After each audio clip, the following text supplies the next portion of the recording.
Grog. Hey everyone, welcome to the Cider Shed podcast. I'm Matthew Weir. Joining me, Keri Warbis. Hello, Matthew. Hello, Keri. You all right? Hi.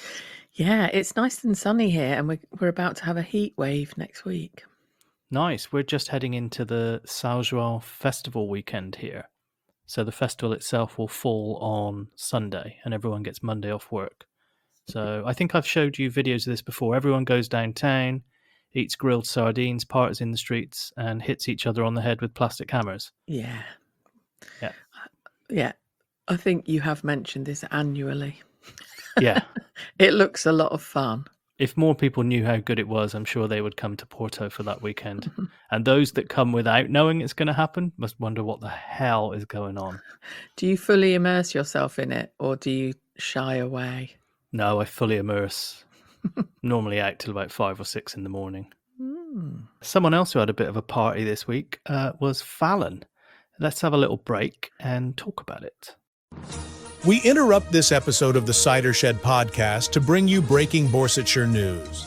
Helen Archer's election campaign was plunged into chaos this evening with the shocking revelation that several members of her campaign team had placed bets on what would be contained in her manifesto. Tony Archer placed a £3.50 wager on the manifesto outlining mandatory cheese service for young people. Tom Archer was found to have bet a $5 on a policy opening up a VIP lane for crap sausages and really shite pastries. There was also a failed attempt to place a bet on a county-wide ban on all model trains, the breaking of which would result in life imprisonment.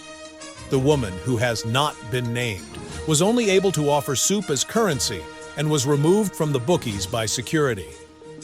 Speaking at the opening of a new cheese-based techno event, Helen Archer's political rival Celia Sparrow was said to be f***ing pissing herself. I am fucking pissing myself, fam. More on Helen Archer as we get it. Now please enjoy the Cider Shed.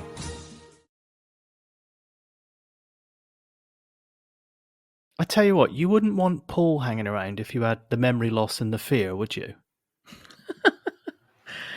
What do you mean, Matthew? Oh, God, the last thing you need is, you don't actually remember anything then, do you? It's like, oh, God. I mean, I used to work in a bar where people used to get quite hammered in that place. I was forever telling people the next day, like, don't worry, you weren't too bad. You didn't really do anything. But other people just delight in, it's the known unknowns, Donald Rumsfeld territory, isn't it? It's like you just start to think, in the gap, you start to fill the gaps with terrible things. And also, all she did was stand on a bar and sing a song. Yeah, that's a standard Thursday night for me. Yeah, that's not anything As soon as we wrap up. wildly embarrassing, really, is it? Apart from that it was Sweat by Snoop Dogg. Yeah, which is filthy. Well, I mean, it's not that filthy, is it? It's like, I want to make you sweat. Yeah. That's pretty much it. I mean, I don't think Harrison would approve of her loving Snoop Dogg, what with his massive criminal record. I remember seeing Snoop Dogg at Roskilde Festival in Denmark in 2005, and he used to, I don't know if he still does this, but he ends his show by saying goodbye, and then as he's walking off stage, there's a massive sound of a gunshot as if he's been killed. Oh, for God's... He's subtle like that, isn't he? Yeah. Also, do you think anyone might have filmed her and then it might appear somehow and Harrison will see the contrast of him being with Alan and the prayers and her singing Snoop Dogg on a bar? Yeah. I'm not sure who would have filmed it or anything. I did wonder about that. That would have been good as a juxtaposition, wouldn't it? If she'd have been like, you've just had this message come through from Alan, and then the manager of the bar sends through a video at the same time. He's like, oh, you've just had this message of you gyrating. There's still something they're not telling her, though, isn't there? That they're not telling her? Yeah. What about? Because Paul said to Kirsty... Oh, I thought you meant Alan and Harrison aren't telling her. Sorry. There's still something that Fallon's done on that night out, which Kirsty and Paul have just agreed it's best she doesn't hear about. Do you reckon? I thought it was the dancing on the bar thing, and then she remembered it. Do you think there's something in addition to that? Some people were thinking she'd copped off with Paul. Paul, these just seem to be human bites. on your penis. And the dental records match Fallon's, which we've captured on an apple that we have here. That was weird. I mean, how many people get insect bites only on their penis? Well, he was in an English country garden, Keri, so it could have been ants in his pants. It's just ridiculous. I have never in all my years heard of anyone lying on some grass and only being bitten on their knob. I got stung. Oh, here we go. You've had it happen, haven't you? Well, I had a wasp enter my trousers once, and Mm. in order to get rid of it, I had to remove my trousers Oh, Matthew. in a quite secluded part of a park next to a war memorial. This is like something out of a comic. Yeah, and unfortunately at that time, doing some volunteer work, I had just taken a 90-year-old deaf woman to view the war memorial in a wheelchair, and the next thing she knew was I stood up, started hopping and skipping and pulling my trousers down and yelling, and she started shouting back, "You're going to get arrested!" Because I felt a sensation of something on my lower calf, and I lifted up my jeans, and I just had that horrible sight of a wasp going up my trousers. Oh my God. Now, if this had been in the Archers, we'd have said how pathetic and ridiculous, wouldn't we? But it got me twice. It got away. Did it? Annoyingly, it flew off, and it was totally out of season as well. But it got me just behind the knee and Right. just kind of under, just south of sex base. But right, he said his penis had spots all over it. So insects were biting his penis. Nowhere else. No, strange one, isn't it? More than strange. Maybe it's a side effect of the intense skunk that they're all smoking in that house.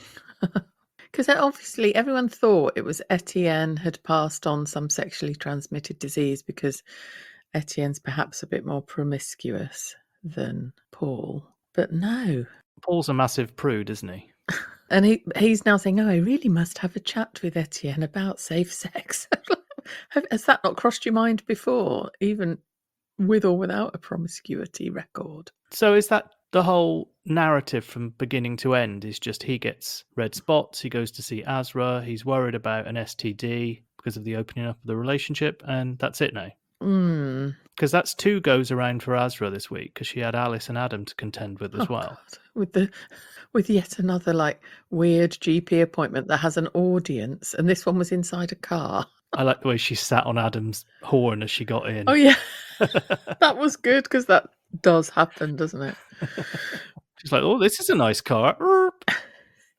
Yeah, and Alice went, "It's Adam's." Yeah. I thought when Adam was in the surgery, because he knocked on the door and she went, "Alice." Oh, it's not Alice, actually. My name is Adam. I thought at that point she was going to stand up and start pepper spraying him. And then he said, "She's in the car." And Dr. Malik was like, "She's in a car? Get her out of a car. She should not be anywhere near a car." Based on her recent record. Yes, that's her doing donuts in the car park, Dr. Malik. As opposed to Fallon, who was doing donuts as a hangover cure. Donuts and sports drinks. Ugh. No. Fried food and a Coca-Cola, thank you. Get thy to a grease master. Yes.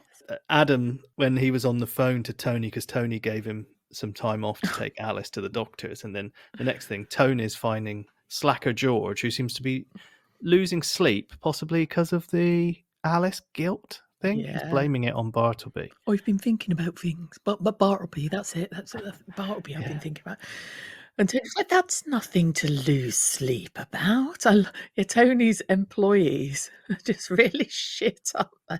Yes. One's asleep and one's asking for immediate time off, please. I know you've probably been up gaming all night or something. I was like, come on, Tony. I mean, how many times do you think Pat's come down and found him asleep on the Earl of St. Germans? Oh dear, all the bailing of silage. Adam justified George falling asleep to Alice being like, well, you know how it is. 1 minute you're fine, and then the next minute you close your eyes and you're out for 2 hours. I was like, maybe when they're talking to you, Adam. He's got expert experience of this. Yeah, everyone around him blinks and then they've gone for 2 hours. Oh, poor Paul with his scratchy knob. Oh, also, he kindly had Fallon's coat, didn't he? And she couldn't quite remember how he had that. And then she was going, oh, and you looked after it all this time. And it's like, how hard is it to look after a coat? Does it like need feeding and She's like, taking for walks and stuff? Or to show. do you know what I mean? Yeah. Oh, you've really looked after it. Well, maybe it's because when Harrison saw anything with a sheepskin collar, he actually does take it out for a walk because he's very confused. Come on, little doggy. And then she said, can I offer anything as a thank you? And he went, oh, okay, a cappuccino. All that was missing was Harrison to pop his head up from behind the counter and go, a cappuccino. He did a silly food pronunciation, didn't he, this week? He did. But I think he did it as a joke about himself. Did you get that feeling as well? Yes, I did, yeah. Yeah. I'm trying to think what other food he might... Yeah, I tell you what, there's nothing better on a cold winter's evening than having a lasagna. Dolmades this week, wasn't it? Which are awful. I wouldn't ever order a double portion of those. I recommend everyone go out and watch the Fry and Laurie businessmen in a Greek restaurant sketch. Very, very good. Do vine leaves feature? They do. Oh, I do like them, but they can be done very badly. I think I've had bad ones that were so bitter. In the words of Gennaro Gattuso, sometimes good, sometimes shit. Oh, and then we had a little bit of bushcraft, didn't we, this week? What are your thoughts on bushcraft? I get very crafty around the bush. That's like Mick said he'll tend to her garden. I mean, Jesus, those two. He sounds like a sort of 12-year-old idiot. And then hearing them post-coital on Tuesday, was it? Where she was surprised at the comfiness of the bed. And he sort of froths when he speaks. This was memory foam mattress. I can't do him. And she's like, mind you, after last night's shenanigans, I could have slept on a damp copy of the Porchester Echo. There's probably a million of those under the bed. Yes. And then it was too much information. They were like, it did get a bit wild, didn't it? And she was like, I'm so glad I've got rid of that sling now. It did help. What the fuck? Imagine what you're doing with your hands and arms with Mick. And they broke into the... Well, not broke in. They had a key, didn't they? But they went to the spa bath. This is terrible behaviour. It's not like a hotel that closes and everyone goes home. People actually stay in this hotel. Yeah. And then they were worried about the CCTV. It's a bloody liberty, honestly. Then Oliver checked the CCTV, so there was much panic about this, and realised there was a blind spot. Ho, ho, ho.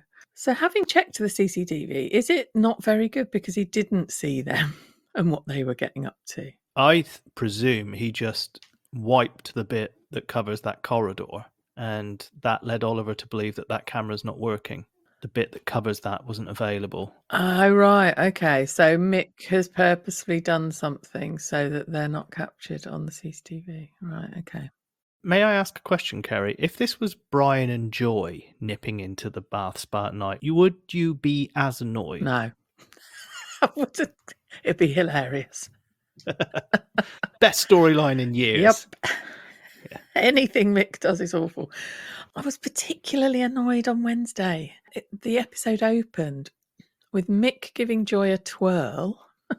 No chocolate bar jokes, please. And she had ironed all of his shirts and ties and was offering a cooked breakfast and said, bring your laundry over once a week. And said he can have a proper sluice in her bathroom. I mean, using the word sluice, it just implies that he is grim and needs hosing down. Why is she doing everything for him? I don't like it. No, I could see your disdain on social media, Keri. Because I only listened like yesterday and today, but I already had, I already got the impression you didn't like what you'd got. I don't like what Joy has got. Mm. She's got an idiot mucky. He keeps his keys in a saucepan. No. And then he's like, it's like, oh, well, you know what? It seemed much bigger. And then when I got all my stuff in here, I literally couldn't cope. And then he congratulates himself for, what did he do? He sort of put up a hook. he tried his hand at a bit of DIY, didn't he? Is that the kind of thing you've been doing in your free time? I have, yeah, but I don't open a bottle of whiskey every time I put one hook up. Alistair gave Mick a fancy bottle of whiskey as a thank you for corroborating the Denise affair story in front of Paul. Yeah. And then Joy was like, what did he give that to you for? And he was like, oh, nothing. Just did him a favour. I'm still a bit confused about why he gave you that. So, oh, yeah, never mind. And I don't even like, she was like, I don't even fucking like whiskey. Couldn't he have just said he gave me that? No, it's the wrong way round, isn't it? Because he didn't help. Yeah, so say for helping out in the car going into the river, but it was the other way round, wasn't it? Yeah. Hey, I've saved your life, Mick, and you can also have some whiskey for being alive. Yeah, it doesn't work. Sorry, I haven't thought that one through. Oh, and then, of course, he's like an utter buffoon at Grey Gables as well. So Oliver and Justin are sitting at a table where Justin is saying to Oliver, giving him more information about the fact that Duke has had a tracheotomy. And Mick just blunders into the conversation like a total tool, going, well, that worked out all right, didn't it? And tells him that a guest has had a ring stolen. The chambermaid did it. Oh, chambermaid, yeah. And then it's like, we don't call them chambermaids. And it was like, a cleaning person. You said a couple of weeks ago when we were discussing how tits up Grey Gables has gone, you said they've got the final piece of the jigsaw was, you said, and they've got Wurzel Gummidge on reception. Yes. And Oliver said you look like a scarecrow. He did, didn't he? Yes. He is Mick the Ick is Wurzel. How has he kept this job? Obviously, like, things keep going missing. Like expensive sunglasses. That was left in the shop there, wasn't it? Or something. Yeah, he's literally the worst employee ever. And he's on probation as well, isn't he? In this position. Yeah. I mean, he might be on probation generally. We don't know. Wouldn't surprise me. And Joy is really loving being with him as well. Like when she turned up at Bushcraft, the first thing she said was, when the motorhomes, what was it? When the motorhomes A rockin', don't come a Yeah. knockin'. And Fallon just went, oh, good for you. Yeah, I wanted to hear one of the others vomit onto the newly created fire. Hey, I tell you, got to mention, talking about things rocking, Eric.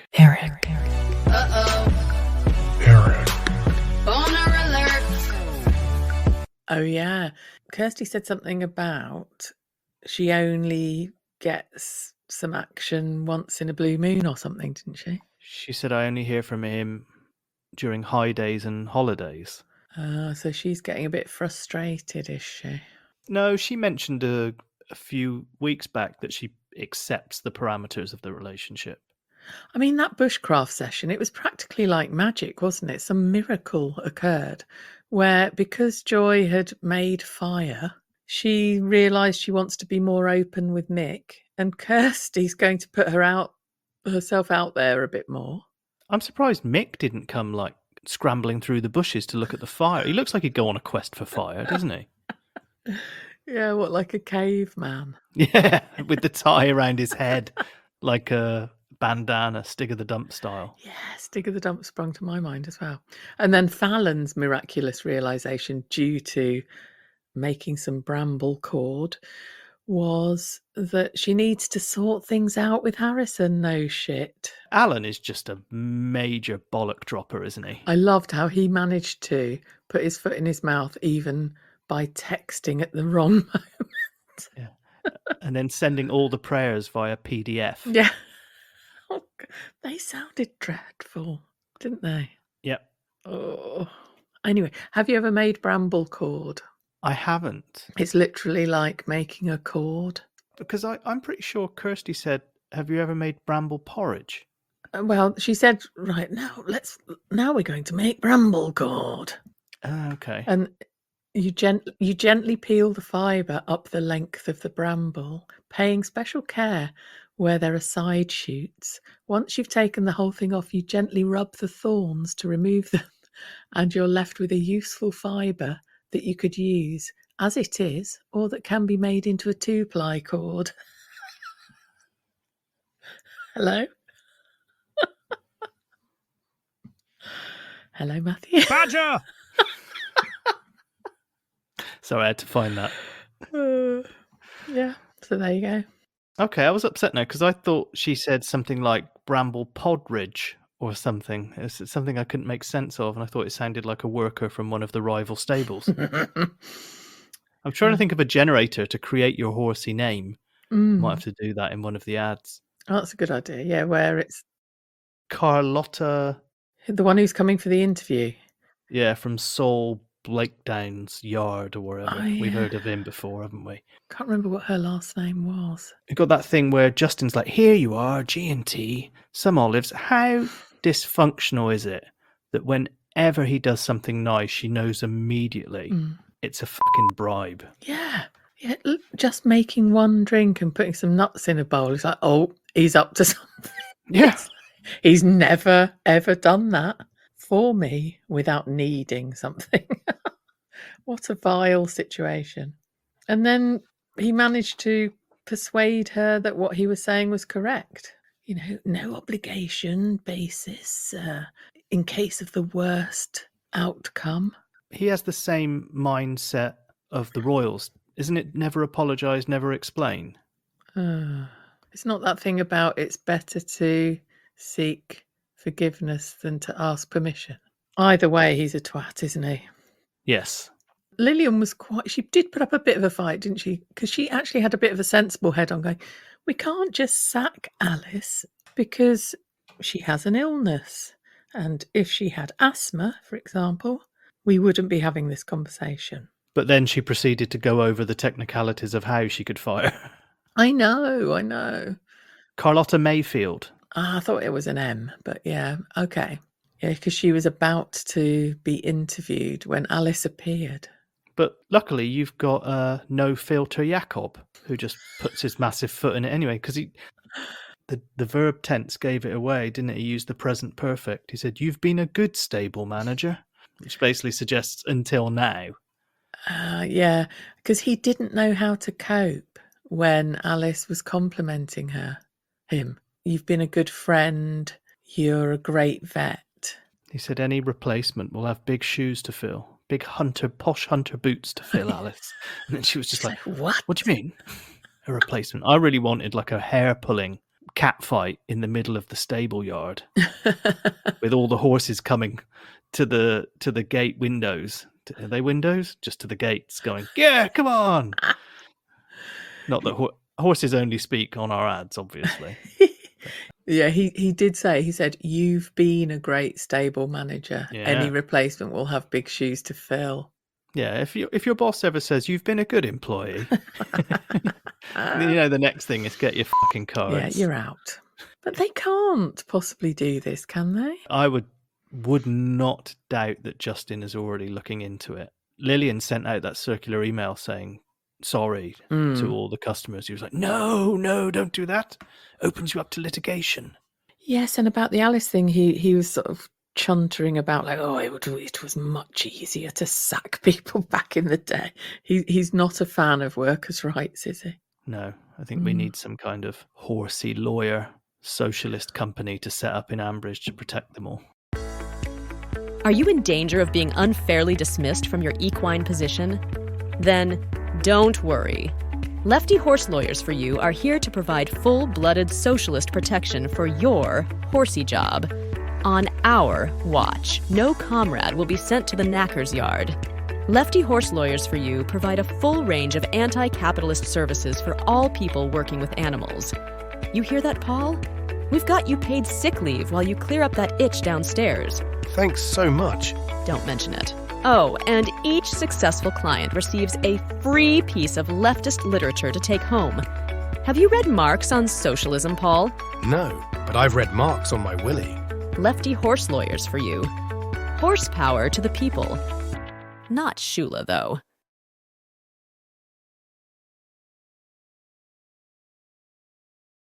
Yeah. He also said about one of the women at the stables who had to be reminded to wash their hands, called her a stupid girl or a stupid woman. And then there was the customer, wasn't there, who was Lillian said, look, she seems to think I have a crystal ball. How am I supposed to know when this strangles thing's going to finish? And he called her a stupid woman as well.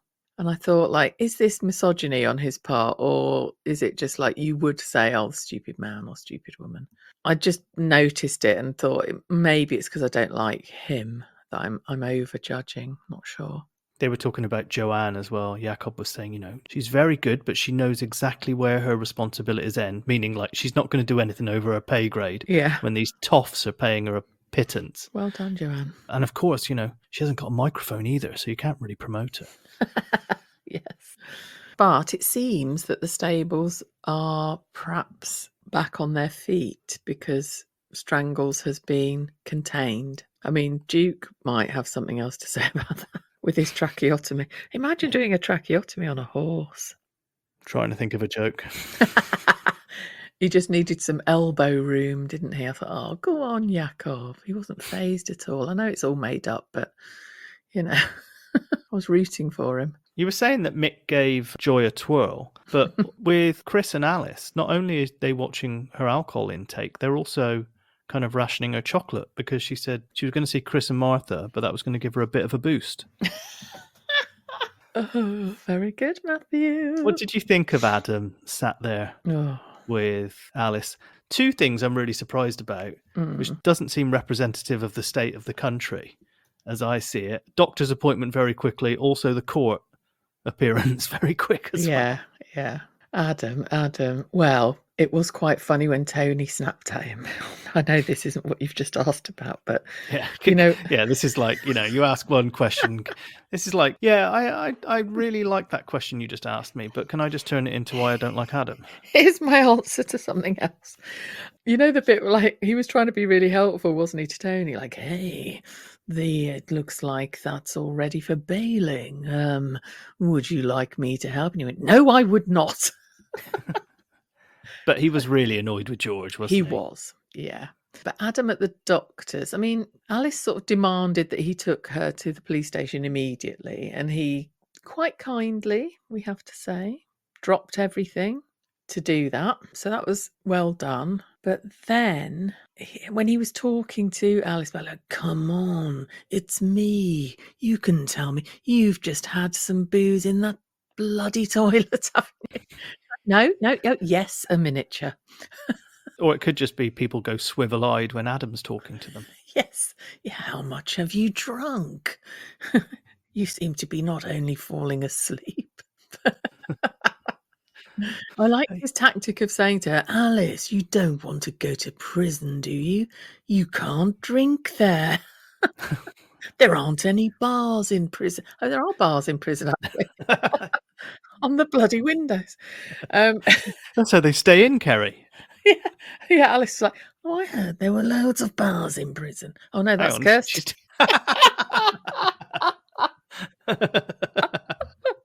I'm only on the fizzy water today.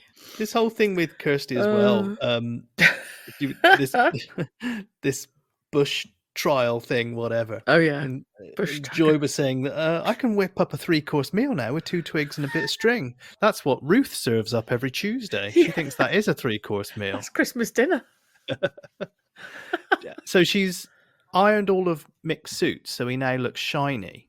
So he's gone from Scarecrow to Tin Man. No, because she used a cloth, Matthew, so nothing's shiny.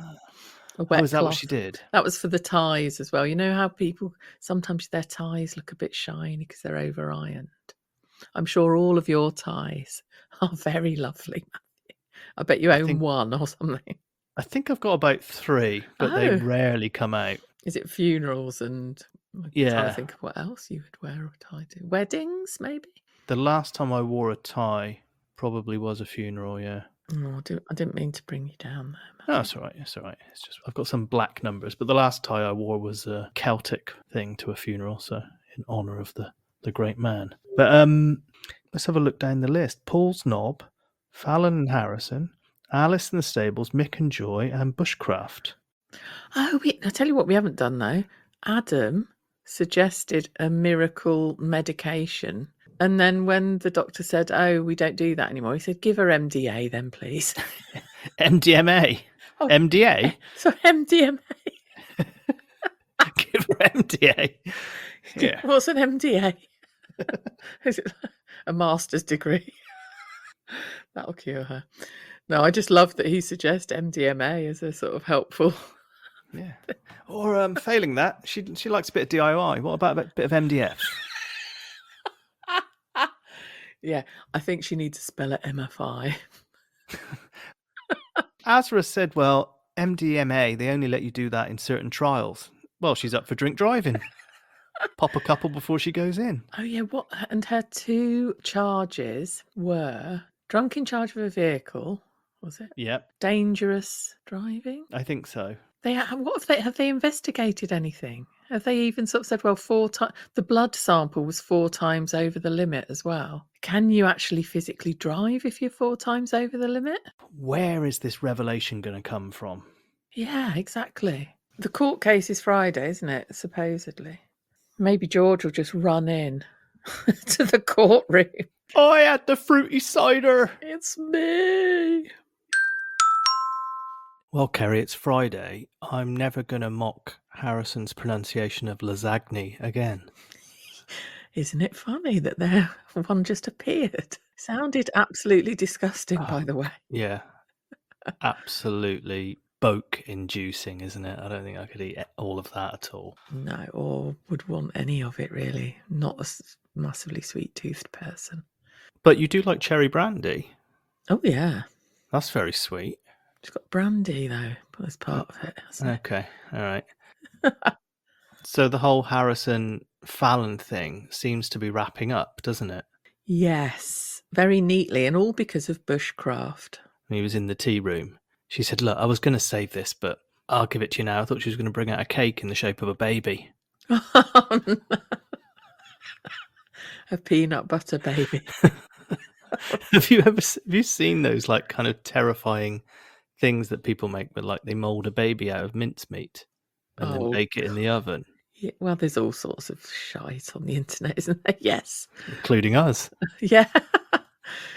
Oh, gosh. I thought that when Harrison was saying to George, oh, it's a shame there aren't any more Bartleby videos. I thought George was going to go, well, I ain't got none of those, but look at this that I was sent of your missus going at it on the bar in Borchester. Yeah. Didn't she say at one point, I didn't try to get off with the bouncer, did I?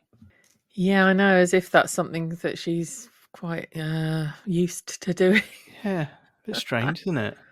They were happy she hadn't taken her clothes off or kissed a rando. I'm not happy about either of those things, to be honest. Oh. He got his baby certificate with his name on it. Mm-hmm. And then he said, I'm not going to frame it. And she was, you can do what you want. And I was like, you're going to regret that, Fallon. Yeah, have it blown up to a massive size instead of the telly. They seem to have come to terms with everything. George is with Adam at the beginning of the week. There's some holes in the bin bags, so he has to plug those with gaffer tape. He's pushing Adam a little bit on Alice's court appearance. And then we get Alice going to court with Adam, and she knows deep down she wasn't behind the wheel of that car, doesn't she? I like it. I mean, who'd want Adam with a, what have you done, Alice? No. I'm glad. Obviously, we're glad from a plot point of view that she's done this, because now there will have to be a court case, won't there, properly? Yeah, because she said, I always put the keys in the glove, and he went, they're going to have to find a lot more evidence than that. So they're going to go digging. They're going to talk to everyone, aren't they? Yes, I cannot wait. I really hope she has a good defence lawyer as well, who asks the people who were there what they saw. Joy in the shop. Alistair witnessed it, the buying of the vodka. Was anyone else in that evening? Yeah, George and the cider. George will just crack up in court, I think. And he'll go, it was me. I thought I was helping out. And then because he rescued someone, they'll do the sort of like, well, you know, in light of your heroic actions, we're not going to do you very heavily. Well, he hasn't had a single interview with law enforcement about the incident, but now he's going to get into lying to police officer territory, isn't he? Yeah, it's a different kettle of fish, that, isn't it? I mean, it might be that he admits everything. The judge is about to give a heavy sentence, and they'll be, hang on, aren't you the chap that does the Bartleby videos? Yes. Oh, You can walk free, young man. I've been enjoying those for months. And he starts actually talking like him. Whoa, Yes. forget a sentence. This man's a true hero of our time. So yeah, we're going to have a little bit of a digging exercise. I think that's going to be great. I'm looking forward to it. Yeah. And it's funny, like Adam, I mean, I kind of get that he's thinking you've put yourself in a much more precarious position by doing this.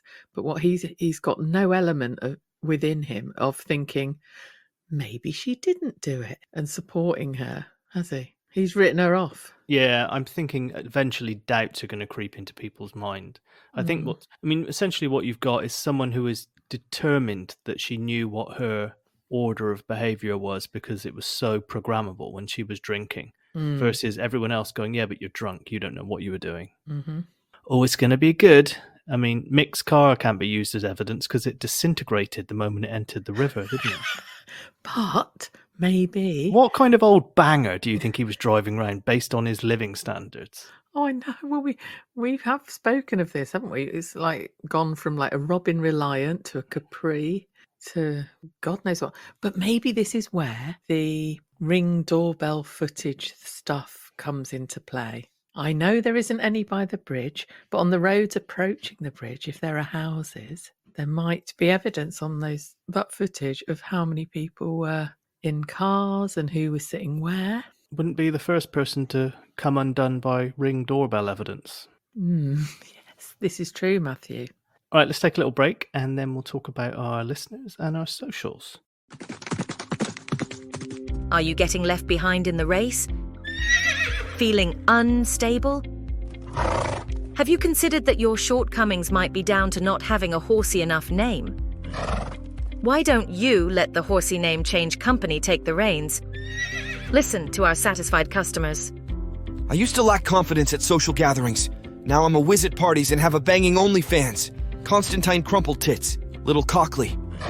Underwood's offered me a platinum card the day after I made my name Horsey. I'm thrilled. Eugenie Pile Removal, Upper Paxley. It's great for getting upgraded on flights. Francis Necromancer, Swindon. I always get served first at the Bull, and it's all thanks to my horsey name, Tristram Mingeworthy. Massive Crotchley. We're waiting for your call. Let's be better than the plebs.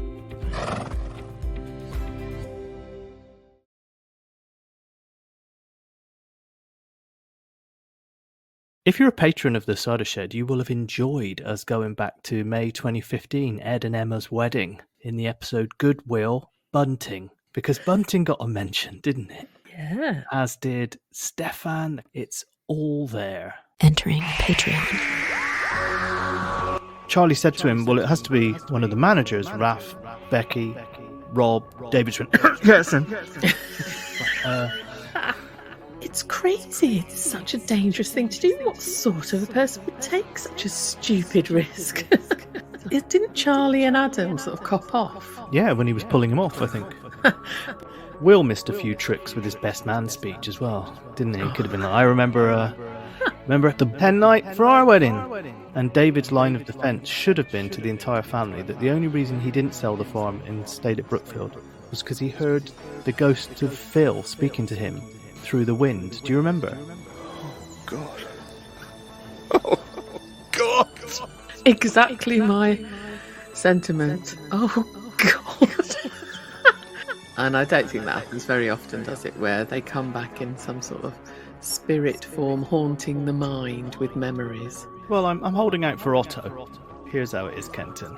I was lambing, and I got a bit tearful, and then Dad came through the wind and reminded me why I'm not going to give you loads of money. Pint of Shires, is it? Oh, what a fantastically bonkers bloody programme we like. Some lovely feedback from the listeners. First of all, Keri, I realised this shortly after I listened to the edit. Chloe Richardson said, it was Chelsea who won the Premier League in 2015. I demand a recount. #justice for Matt, and she's right. They won it in the 14 to 15 season. Leicester won it in the 15 to 16 season. Ah, well, I just looked up who won it in 2015, and that was what popped up. Yeah, wrong. So technically, we're both right.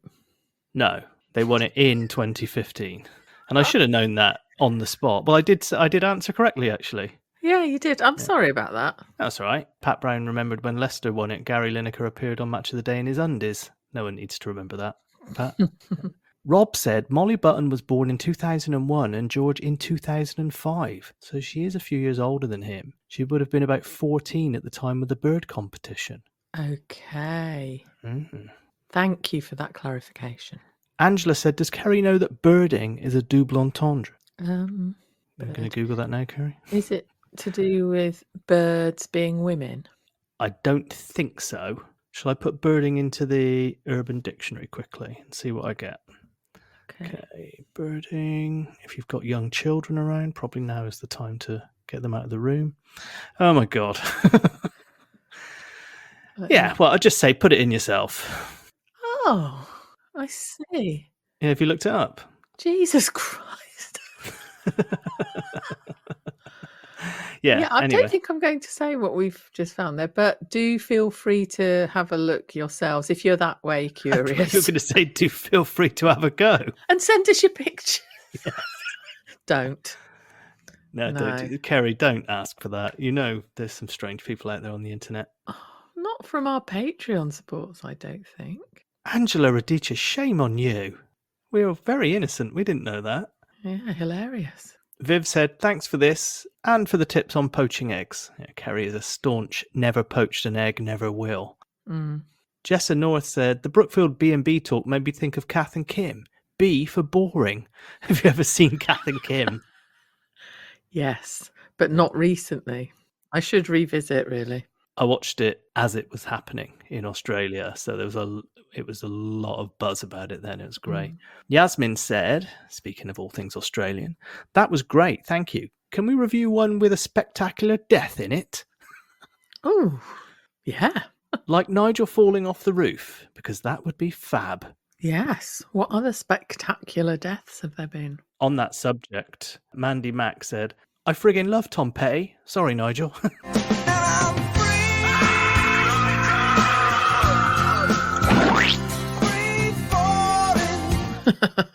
My aunt said she was laughing so hard my uncle came into the kitchen to see what was wrong. Angela also said, I enjoyed this more second time though. These retro episodes are very good for us OAPs. Thank you. Oh. Richard said, you mentioned cloud bursting. That was the Linton and Lynmouth talk, wasn't it? And within hours, Donald Sutherland is dead. You bastards. Of course, he's in the video, isn't he? Yes. Kate Bush. As I dropped the episode, because I got caught up in work on Wednesday, Louise was the first to react, saying, perfect, I just finished the homework about 10 minutes ago. So she went straight from the omnibus and into our episode. So yeah. Oh, cool. Ed got in touch on Messenger via Facebook to say, I know it's a very lazy comparison, but when you were talking about couples in open relationships with one half more eager than the other, I couldn't help thinking of the S&M bed and breakfast owners out of the League of Gentlemen.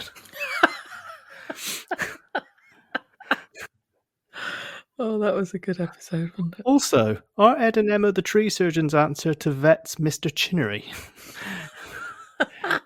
Great show, as always. I love all the talk of the old episodes because it takes you back to where you were. I don't think Joe died in a chair, though. I think he had gone to bed. Yeah, because we were saying it's dangerous to sit down in the Archers. Well, we were talking about Jack and Phil when we were talking about chair deaths. But I think I might have mentioned Joe as well. Claudia Climbing the Walls on our Facebook group said, yes, Keri, sitting down in the Archers can be fatal. See below for the cautionary advice from the Archers anarchists. And the article was called, Do You Mind If I Stand? The Perils of Sitting Down in Ambridge. I'm going to post a link to this. I mean, if you're on our Facebook page, you can see it, but I'll post it up as an individual post. I'll put it up on the Patreon as well. Okay, and possibly on our Instagram so everyone can have a look. So thanks for that, Claudia. How long's the list roughly though, Matthew? Well, it's not a list, it's like 3 pages of text. Oh, right, okay. Giving evidence. It's just occurred to me that when I read that out first, I might have called Claudia Claudia with the Portuguese pronunciation. Oh. So, I've Iberianed you up there, Claudia. Hope that's okay. I look forward to reading that. Mandy Belshaw made a good point, and I meant to bring this up. I had it in my notes for that episode when William said doing the bird spotting, bird race thing was, he said, well, that's all right for me because birds are like my workmates. And Mandy said, how can you possibly think the birds are your workmates when you bring them up so some chinless wonder can blow their fucking heads off with a double-barreled shotgun? Asking for a friend. Imagine if the rest of us did that with our workmates. Yeah. Imagine going undercover to talk to the grouse about their colleague. Thanks to multiple people who messaged us with the information that the succulent Chinese meal guy, it was reunited with the cop that arrested him after 30 years. I thought about that earlier when Adam went, what's the charge? What is the charge? Eating a meal? A succulent Chinese meal? Crashing into a bridge? A succulent Hebden Bridge? Was it Hebden Bridge? It wasn't. Bridge. Hebden. It's named after Mark Hebden. There is a place called Hebden Bridge. But where did it was something else beginning with H Bridge, wasn't it? It was the one that was so vital to the village that they'd never mentioned it before. Adam Rayner upgraded his Patreon this week. Adam Rayner. Upgrade. Badger! Ooh, thanks, Adam. His reason for doing so, let me just check his message, because it popped up and he said, I'm not a new member, just up the membership so Warbis can buy some face masks. Oh, there you go. I'm not that ugly. Yeah, I think it was a COVID reference. I then said, she'll appreciate that, Adam. Thanks a lot. Voodoo ones, maybe? And this next bit I'm not going to be able to read out. He replied 13 minutes ago saying, well, I thought long and hard about this reply. Let's hope it's... Content. Redacted. So, if you want to join in all that fun, then just go along to www.patreon.com/thecidershed and sign up, and you'll get all those midweekers and all the silliness that goes along with it. You can follow us at Instagram, at the Cider Shed Pod, and that Facebook group I mentioned before was the Cider Shed Podcast. And on Twitter, we're at the Cider Shed Pod. And on Blue Sky, we're at the cidershedpod.bsky.social. All right, I'm happy, Keri, that Alice is back, and then she's going to be mooching around the village, and this thing is going to be chipping away at people. I'm looking forward to it. Yeah, especially because George keeps going, is that Alice over there? And, he's getting very twitchy. He's got no sleep. The less sleep he has, the more he keeps seeing her out the corner of his eye, the more messes he's going to make of his farming work. All right, everyone. Thanks for listening. Thanks for all your support, and we will see you soon. Keri and I have got a bunch of ideas for our midweekers. We were so hooked by the one we did earlier in the week that I think we might have to do a before and after with that one. Oh, okay, yeah, up for that. See what came before, see what came after, because we can't bloody remember who saw the debris on the side of the road from the blocked culvert. Culvert? Klaxon. I do like the idea of the terrible deaths one as well, though. Yeah, okay, we'll do some research into that. If anyone can actually pinpoint the terrible deaths, I know these things are quite easy to find. We could do that. I'm up for that too. All right, Keri. All right, everyone. Everyone take care. Have a great weekend. See you next week. See ya. Bye.